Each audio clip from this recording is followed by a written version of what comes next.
Bismillahirrahmanirrahim. Alhamdulillah. Alhamdulillahi rabbil alamin. Allahumma shalli wa sallim wa barik ala sayyidina Muhammadin al-fatih lima uliqa wal khatim lima sabaqa nasiril haqqi bil haqqi wal hadi ila siratikal mustaqim وعلى آله حق قدره ومقداره العظيم اللهم صل وسلم وبارك على سيدنا محمد في الأولين والآخرين صل وسلم وبارك على سيدنا محمد في كل وقت وحين صل وسلم وبارك على سيدنا محمد في الملأ الأعلى إلى يوم الدين Amma ba'du faqala al-muallif rahimahullahu ta'ala wa nafa'ana bihi wa bi'ulumihi fitaraini amin. Bapak Ibu hadirin jamaah rahimakumullah, sehat pun tahar tereng. Alhamdulillah. Kita lanjutkan, kita sampai pada hadis ahkam, hadis Sahih Bukhari, Sahih Muslim wa ghairihima yang berhubungan dengan ibadah malam ini, berhubungan dengan Jumatan. Hadis dari Zaid bin Arqam. Zaid ini termasuk sahabat junior, anaknya sahabat Arqam. Siapa Arqam itu, Pak?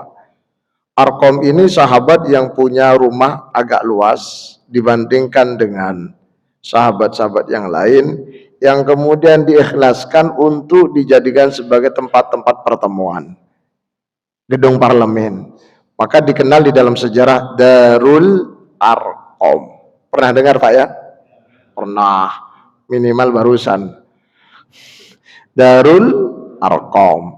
Ini rumahnya Pak Arqam, Pak. Dijadikan pertemuan Rasulullah dengan para sahabat untuk memecahkan masalah problem-problem masyarakat. Ketika pertama kali Rasulullah ingin membentuk sebuah negara, sistem kenegaraan seperti apa, Rasulullah mengundang para tokoh agama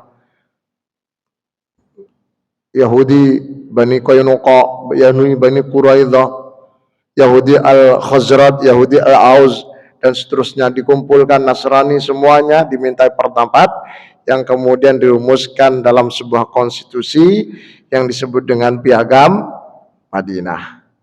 Bahasa Arabnya bisa Sohifah Madinah, bisa menggunakan istilah Thaqafah Madinah. Wa an Zaid bin Arqam. Saking sahabat Zaid bin Arqam. Jadi biasanya orang baca secara umum wa an Zaid bin Arqam. Itu kurang pas, Pak. Karena semestinya di sini Zaidin itu tanwin, ibni itu ada hamzah wasol di situ, maka tanwinnya berubah menjadi non mati kasrah. Maka cara bacanya wan zaidini beni, wan zaidini beni. Tapi gak apa-apa, bukan Quran, salah didik, makfu. Wan Zaid ibni Arqam radhiyallahu an qala dawu sapa Zaid bin Arqam sholat. Sapa sing sholat Bapak? An-Nabiyyu sapa Nabi Muhammad sallallahu alaihi wasallam. Sallallahu mugi-mugi parang rahmat Allah subhanahu alaihi Nabi Muhammad wasallam, lan mugi-mugi parang keselamatan insyaallah ing Nabi Muhammad. Nabi Muhammad sholat napa? Al-Ida ing sholat Id. Bisa Idul Fitri, bisa Idul Adha. Ayyaumal Jum'ati, kata Ibnu Hajar. Sholat Idnya kebetulan di hari Jumat. Kemarin Idul Fitri hari apa, Pak? Rabu nggih? Rabu napa Selasa? Bareng nggih, kemarin bareng nggih. Muhammadiyah sama pemerintah nggih. Pokoknya kalau awalnya beda, mesti akhirnya sama. Le awali podo, mesti akhirnya enggak podo. Sebab rumusnya Sya'ban itu kalau 30, Ramadannya 29. Kalau Sya'bannya 29, Ramadannya 30. Pemerintah kemarin bersama NU Nahdien Sya'bannya 30, maka Ramadannya 29. Muhammadiyah Sya'bannya 29, maka Ramadannya 30, sehingga akhirnya sama. Do you understand? Do you understand? Ten dulu Pak. Ini sholat Id di hari Jumat seperti tahun 2023 kemarin. 23 Pak. Tsumma rukhasa moko kari-kari rukhsah. Maringi dispensasi sapa Rasulullah keringanan. Moko kari-kari ngringanaken sapa Rasulullah fil Jum'ati ing dalem salat Jumat, masalah salat Jumat. Rasulullah memberi keringan masalah salat Jumat. Tsumma qala moko kari-kari dawuh sapa Rasulullah man utawi sapane wong. Sya'a iku lamun kersa sapa man ayo salya ing ento salat sapa man Jumat, fal yusolli moko becik salat sapa man ing Jumat. Jari Rasulullah karena sudah Idul Fitri tadi pagi, Idul Fitr tadi paginya, Rasulullah katakan sing gelem melok salat Jumat monggo, sing gak gelem ya gak apa-apa. Orang Malaysia menyebutnya tak apa. Ini yang dijadikan dasar hukum oleh kawan-kawan sebagian umat Islam kalau ada Idul Fitri pagi, Jumatannya pray. Dulu masjid-masjid pray. Dulu, sekarang semua masjid NU Muhammadiyah Jumatan tetap ada. Cuma jamaah bukan kurang, Pak. Kari didik. Bukan kurang, itu kurang didik. Ini kari didik. Ternyata sama pemahaman yang lama, mindset yang lama masih bertahan. Pemahamannya pokok itu Adha pagi, siangnya Jumatan pray. Itu gak benar, Pak. Ini kasusnya dulu itu orang-orang kalau ke masjid itu jarak tempuhnya ada yang 30 kilo, ada yang 50 kilo, ada yang naik, ada yang jalan kaki. Panjenengan gak usah 50, 30 kilo Pak jalan kaki pun di 30. Porong nggih. Porong nggih. Orang porong sholat di Nurul Islam Idul Fitri, Pak. Paling tidak dengan salamannya, kalau dulu kan sampai jam 9. Sampai jam 9, Pak. Pulang nyampe korong jam 11. Suruh balik Jumatan, Pak. Nutut boten? Kak nutut. Maka dilema ini orang ini. Di satu sisi melok Jumatan, berarti konsekuensinya harus nunggu di masjid, gak boleh pulang. Kalau pulang, gak iso balik, waktunya mepet. Curhatlah pada Rasulullah, ya Rasulullah ya nopo, kula niki kira kula tebe jauh rumah saya. Apa kata Rasulullah? Man syaa ayyusolli ya, sing gelem melok salat melok. Sing gak gelem karena rumahnya jauh. Apa? Pertanyaannya, Nabi sholat apa tidak Pak? Jumatan Pak? Sholat. Kalau Nabi mengatakan sing gelem melok sholat Jumatan silakan. Ya sing imami sapa? Sing imami sinten? Nabi Muhammad. Berarti Nabi Muhammad tidak pernah meliburkan Jumatan. Dan sahabat-sahabat sekitar Masjid Nabawi semuanya melok Jumatan. Sing prei sapa? Tadi itu yang curhat. Makanya kalau baca hadis itu gak cukup baca teksnya, harus mengerti apa ya, sababul wurudnya, satu historikalnya, sejarahnya. Kalau gak ngerti sejarahnya pasti salah. Alhamdulillah sekarang sudah Jumatan semua Pak. Mbak kok gak Jumatan Mbak? Sudah Idul Fitri. Padahal rumahnya 5 meter teko masjid. Enten mboten? Wonge teko? Wah ruwet Pak. Tapi alhamdulillah belakangan ini kira-kira 5 tahun belakang sudah banyak yang istilahnya yang ikut Jumatan. Bahayanya orang memahami ayat Quran tanpa nuzulil Quran, tanpa memahami munasabah antar ayat dengan ayat. Bahayanya orang memahami hadis tanpa mengerti sababul urutnya hadis, tanpa mengerti apa situasi waktu itu, maka itu pasti akan memunculkan pemahaman salah. Contoh lain, Pak. Nabi ketika di Masjid Nabawi, di Madinah maksud saya, pernah melihat orang pipis itu menghadap kiblat, Pak. Hadap kiblat. Kiblatnya kalau di Madinah mana, Pak? Kiblatnya kalau dari mana Madinah ke mana? Selatan utara? Selatan. Ke selatan. Kiblatnya. Jadi ada orang pipis menghadap selatan, berarti menghadap kiblat. Apa kata Rasulullah? La yabulanna ahadukum mustaqbilal kiblati au mustadbiraha. Janganlah kalian pipis menghadap kiblat atau memungkurinya. Rasul katakan, walakin syarriquha aw gharribuha. Tapi pipislah menghadap timur atau menghadap barat. Lah hadisnya sahih, dibaca oleh orang rungkut, asri timur. Baca hadis, Rasulullah perintahkan kalau pipis menghadap barat atau timur. Benar apa salah, Pak? Hadisnya benar, pemahamannya salah. Konteksnya tadi Madinah, kiblatnya menghadap selatan. Kalau arah timur dan barat berarti bebas dari arah kiblat. Kalau Indonesia dibalik.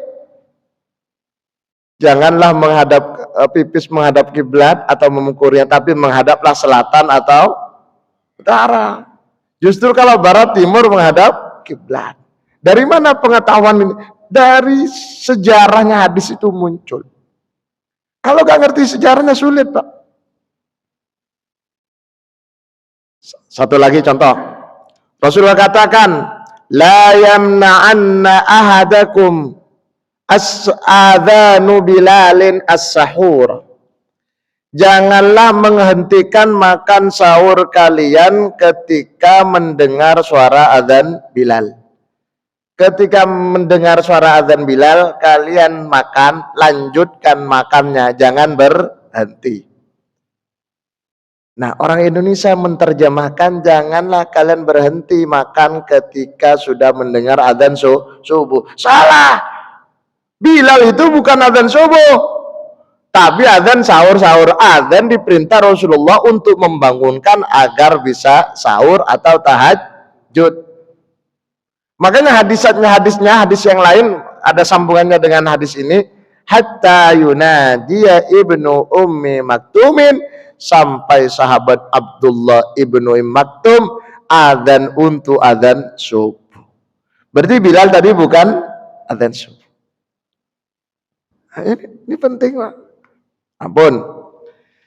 Jadi simpulan dari hadis tadi yang kita baca bersama, bahwa sholat id di hari Jumat tidak menggugurkan wajibnya sholat Jumat.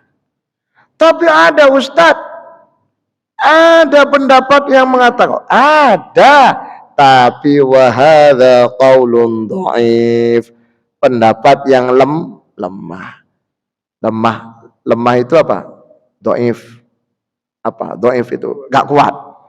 Maka sebaiknya panjenengan mengikuti jumhur, mayoritas ulama yang berpacuan pada hadis ini dimunculkan dalam rangka menjawab atau merespon pertanyaan orang-orang yang rumahnya jauh dari masjid dan tidak berlaku pada orang-orang yang rumahnya dekat dengan masjid. Mereka Jumatan perahin apa batan? Batan ya. Tapi jamaah banyak. Enten sing prei. Enten. Wonge krungu kok. Tapi insya Allah setelah ngerti hadis ini kapan dikeluarkan Rasulullah, insya Allah ke depan sholat Idul Fitri pagi hari, siangnya ikut Jumatan. Betul apa betul? Alhamdulillah. Sebelum lanjut pertanyaan, tak ada? Tak ada, saya lanjut. Oke, monggo. Sebentar, pakai mic biar.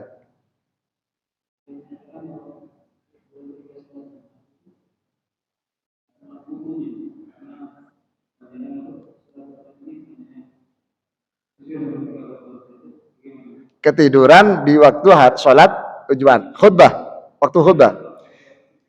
Jadi di sini Pak dijelaskan, saya langsung sambung dengan hadisnya ya. Ini kan ada kaitannya. Hadis Sahih Muslim nomor 875 dari sahabat Abu Hurairah. Maka Rasulullah katakan begini.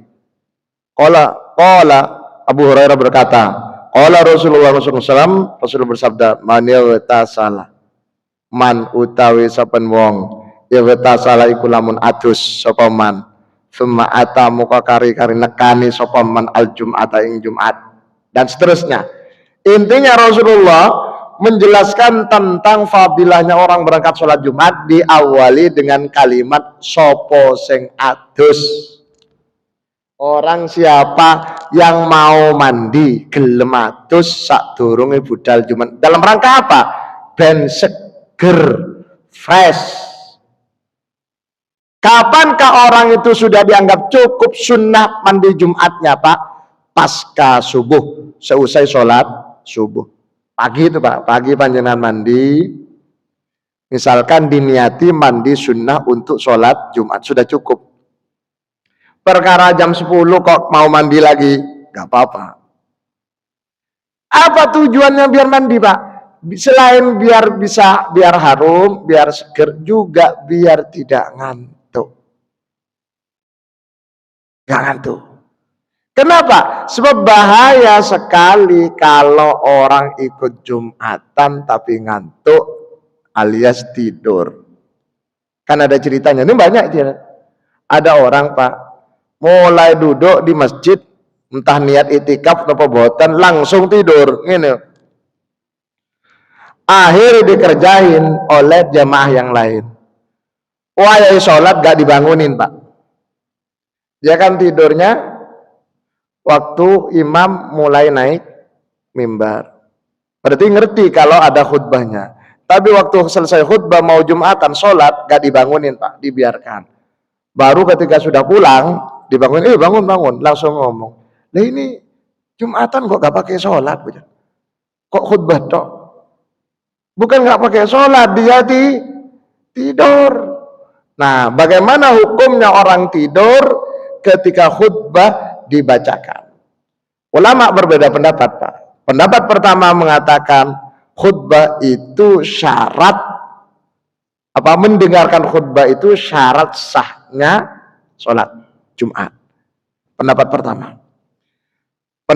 Jadi kalau tidak mendengarkan khutbah berarti Jumatnya tidak sah.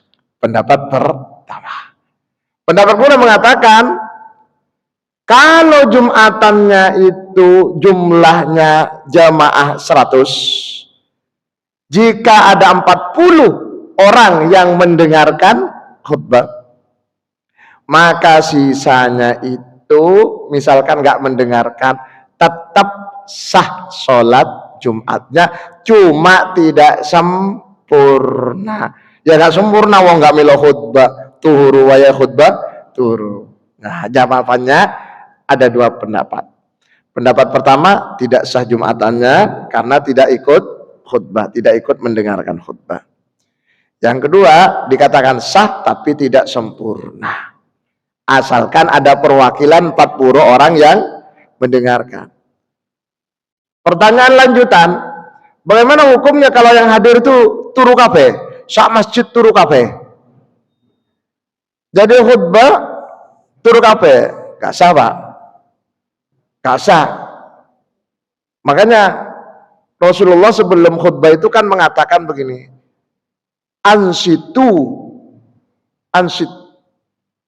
wasma'u, ansitu wasma'u. Ansitu diam, wasma'u dan dengarkan. Kalau diam tok tidur Pak. Kan diam tidur itu. Kecuali yang ngorok. Cari khotib. Oh, kira kok mic-nya bunyi gini. Bukan mic itu, wong turu itu. Enten mboten yang mriki sing lek Jumatan turu tok. Kok ada nggih? Kelambi apa wong? Ijo. Loh, saestu. Makanya eman Pak. Eman kalau Jumatan itu sampai tidur. Makanya penjenengan biar gak tidur suruh mandi. Sampai di masjid ngantuk wudu. Kok wudu sih ngantuk? Berdiri jangan di pojok. Yang penting kuping mendengarkan khutbah. Oleh karena itu khutbah itu gak boleh panjang-panjang.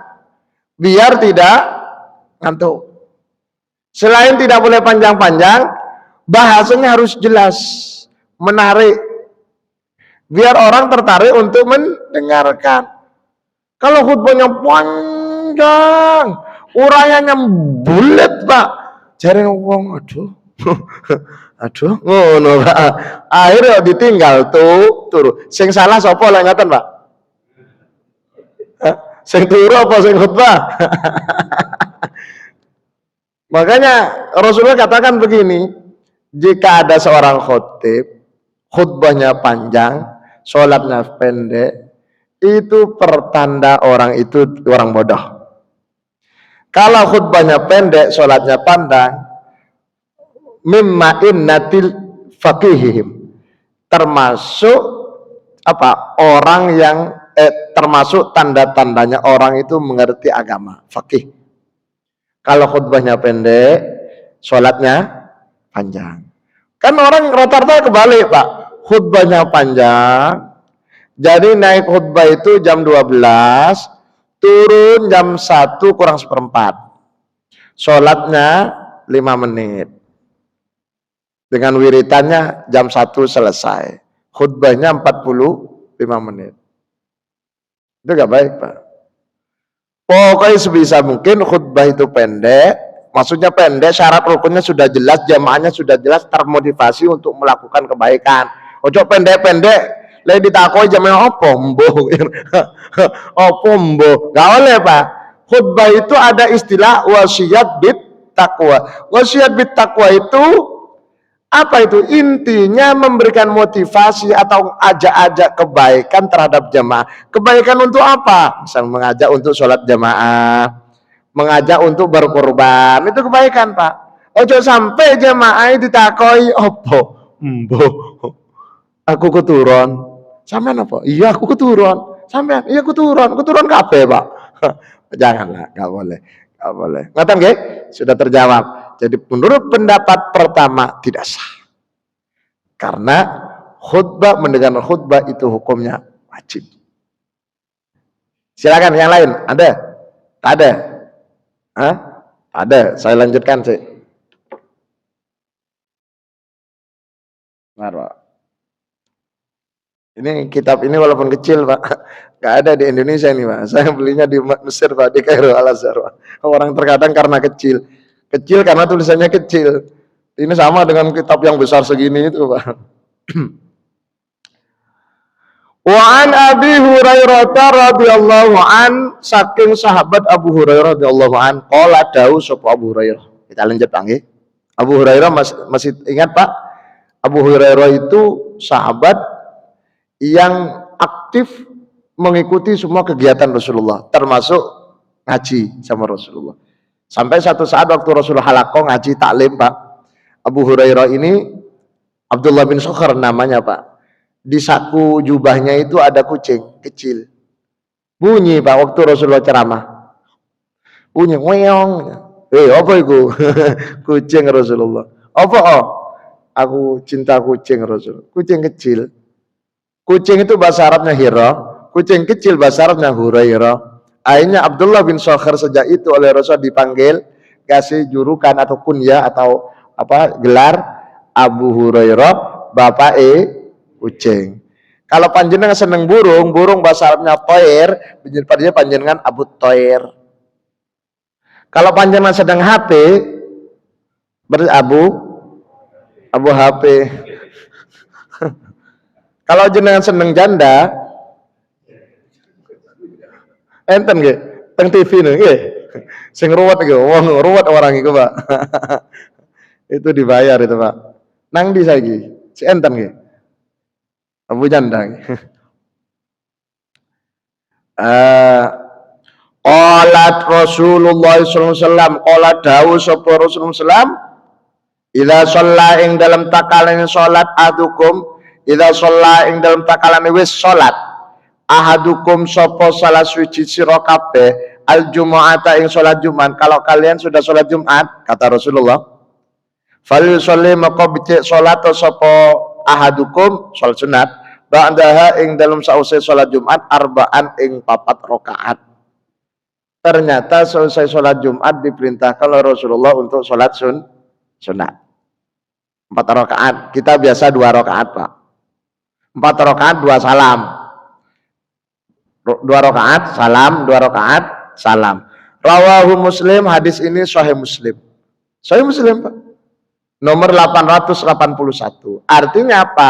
Dikenal istilah apa? Ba'datul Jum'ah, termasuk qobliyah Jum'ah.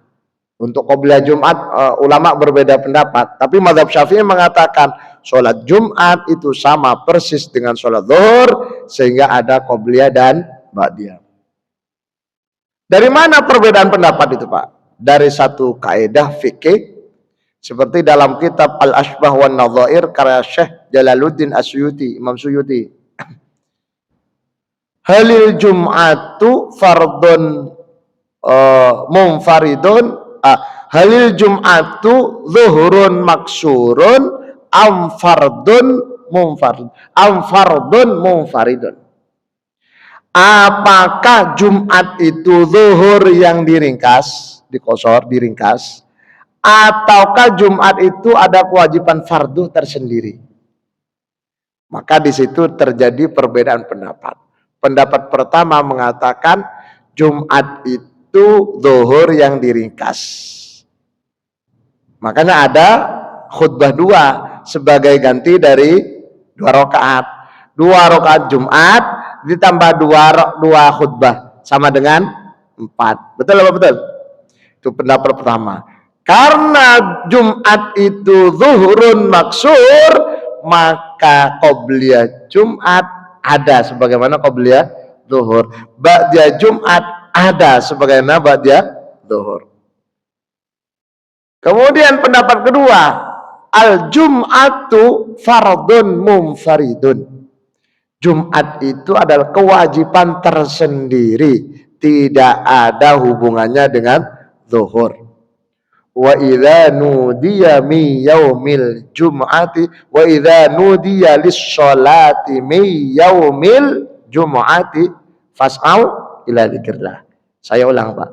Wa idza nudiya lis-sholati min yaumil jum'ati fas'au ila dzikrillah wa dzarul bai. Suratul Jum'ah ayat berapa? 9 ya? 9. Ketika kalian dipanggil untuk sholat, wa idza nudiya, ketika dipanggil mi yaumil Jum'at, lis-sholati, untuk sholat mi yaumil Jum'ati, di hari Jumat, fas'au ila dzikra, segeralah untuk ingat Allah berupa sholat Jumat. Wa dzarul bai', tinggalkan jual beli bisnis itu.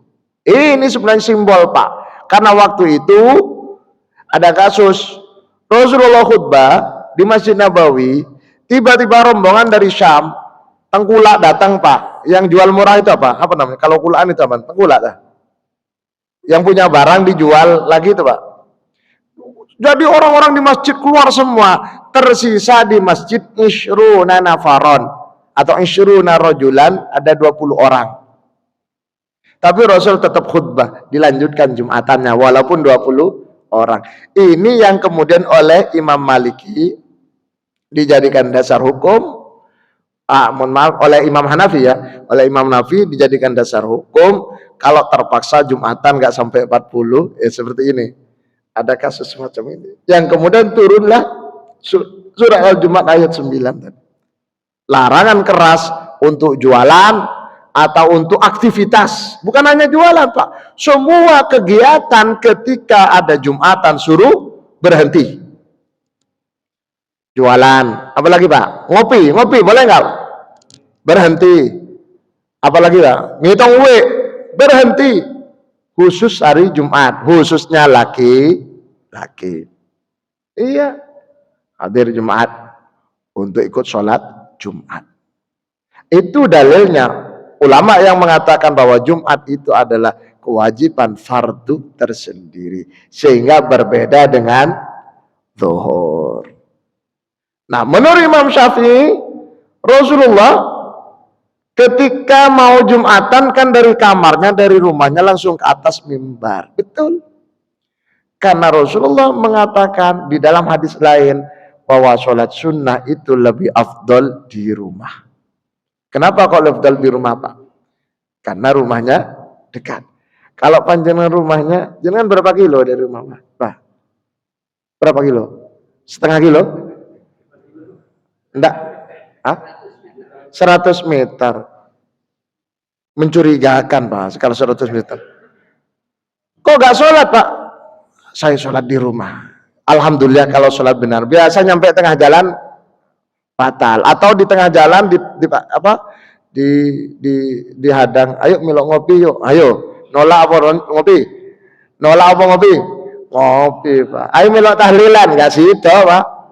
Makanya untuk zaman sekarang rumahnya jauh, gak di pinggir masjid, sebaiknya sholat sunnahnya di masjid. Konteksnya berbeda. Kecuali misalkan masih misalkan tidur sini kan, maka sholatnya di kamar gak apa-apa, atau yang tidur sini gak apa-apa, atau rumahnya depan sini gak apa-apa, sekiranya memungkinkan, masuk akal. Tapi kalau rumahnya kenjeran, Pak, sholat sunnah di rumah, nah itu gak masuk akal. Pun. Jadi di sini hadis Sahih Muslim ini menegaskan bahwa setelah Jumatan ada ba'diyah Jumat dan jumlahnya 4 rakaat. Walaupun umumnya itu adalah 2 rakaat. Karena 2 rakaat itu yang muakkadah, yang dikokohkan.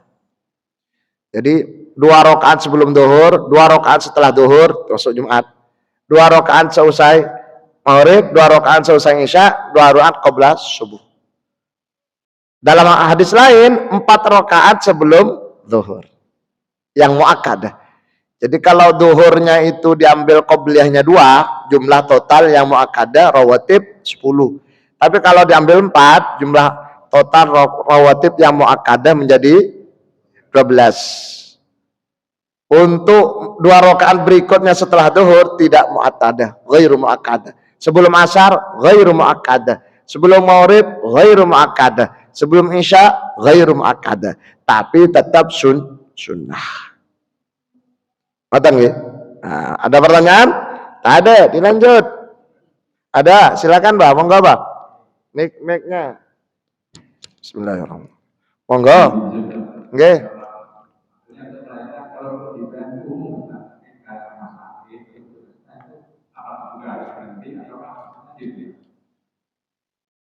Di waktu Jumat. Oh, pelayanan urgen. Beda. Jadi Islam itu mudah. Inna ma'al usri yusra. Misalkan contoh, Pak, wayai Jumatan orang ini bertugas untuk jaga portal rel kereta api. Kalau ditinggal khawatir kecelakaan, maka yang jaga 2 cukuplah 1, yang jaga yang 1 ikut Jumatan. Yang jaga 4 pergi kabeh 4-4-nya, gak boleh. Tahu Surabaya Karnival, Pak? Surabaya Karnival sana ya, Waru nggih. Saya diundang ceramah sana. Itu kan dekat sana kan gak ada masjid. Saya tanya, Pak Sapam, kan banyak Sapam itu, yang rata-rata yang Muslim tuh yang Sapam. Sampean Jumatan, pray Ustaz.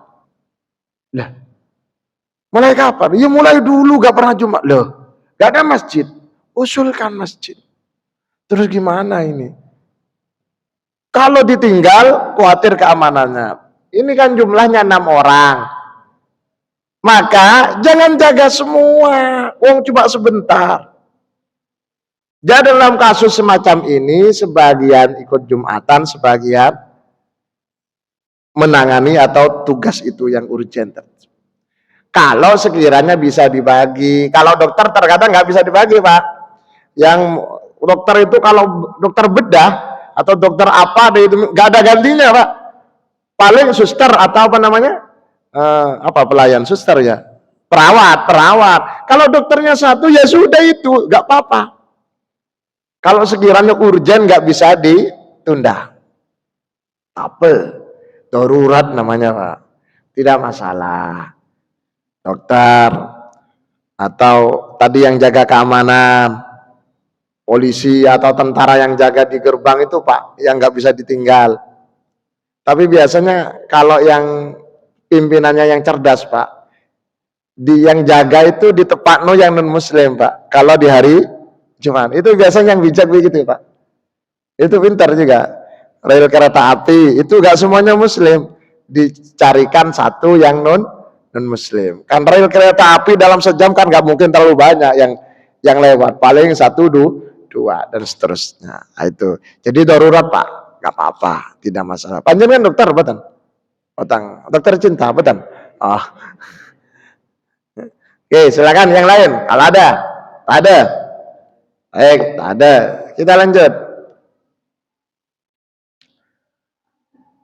Wa'an as-Sawa'an Sa'ib ibn Yazid, dari sahabat Sa'ib bin Yazid radhiyallahu anna Muawiyah qala lahu idza shallaital jum'ata fala tashilha bi shalatin hatta tatakallama aw takhruja fa inna Rasulullah sallallahu alaihi wasallam marana bidzalika alla nasila salatan bi shalatin hatta natakallama aw nakhruja.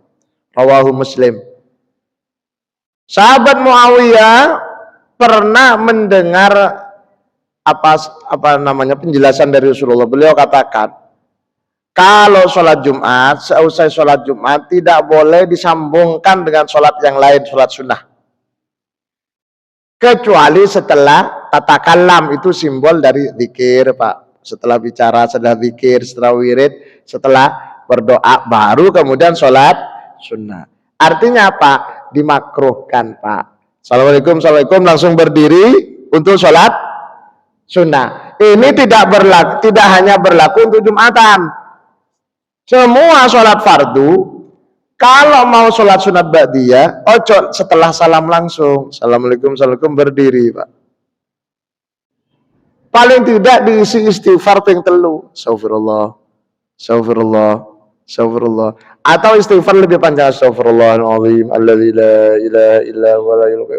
Yang penting ada pemisah antara sholat fardunya dengan sholat sunnahnya. Jangan langsung Pak.